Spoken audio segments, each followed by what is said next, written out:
Want to speak real Czech from your first lesson? Sign up for your free lifetime account at czechclass101.com.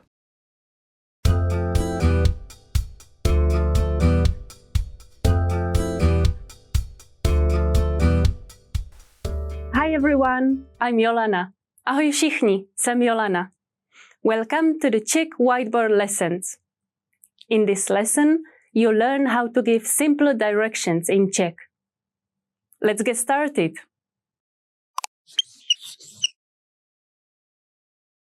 Let's look at the dialogue. When I read, I want you to pay attention to the direction. Find what the preposition is and see how it's used in the dialogue. Kde je knihovna? Where is the library? Knihovna je před školou. The library is in front of the school.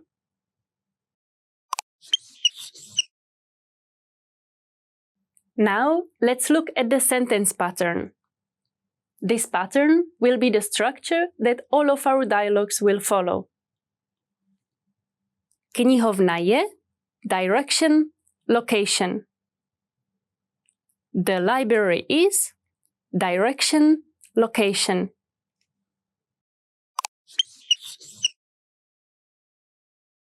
Okay, let's look at the vocabulary.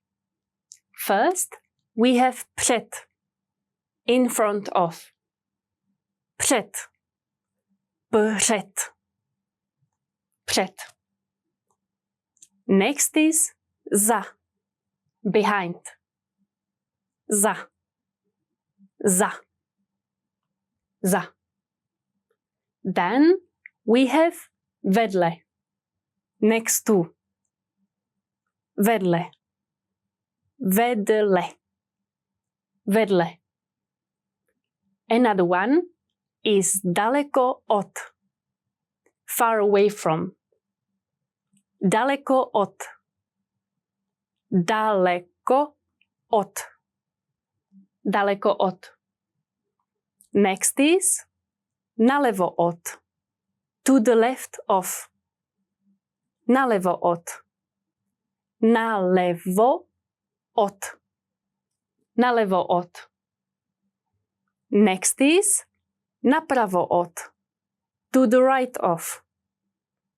Napravo od, napravo od, napravo od.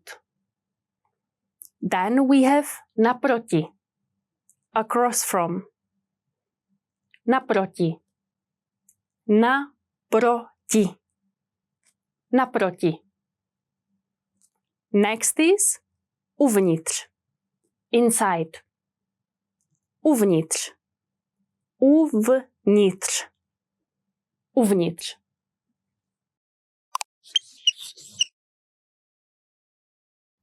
Now let's look at some speaking examples. Škola je za knihovnou. The school is behind the library. Banka je vedle školy. The bank is next to the school. Obchod je napravo od knihovny. The shop is to the right of the library. Hřiště je daleko od obchodu. The playground is far away from the shop.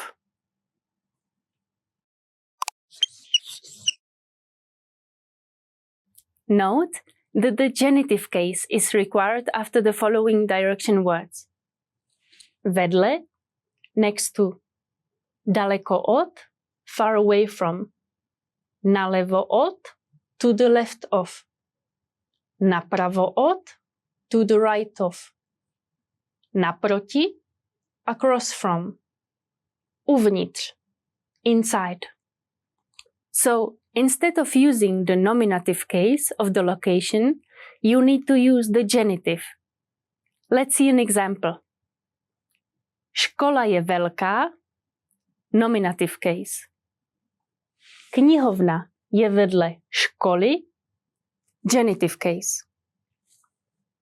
Also note that the instrumental case is required after the following direction words. Před, in front of. Za, behind.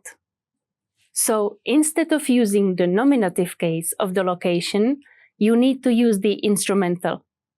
Let's see an example. Škola je velká, nominative case. Knihovna je za školou, instrumental case.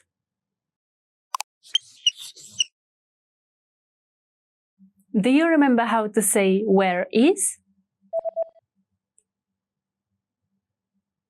Kde je? Kde je?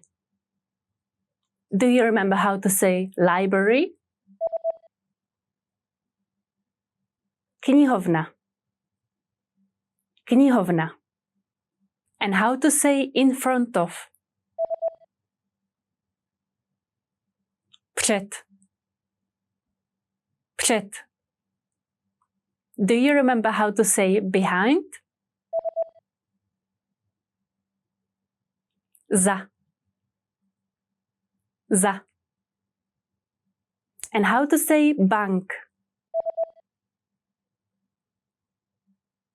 Banka.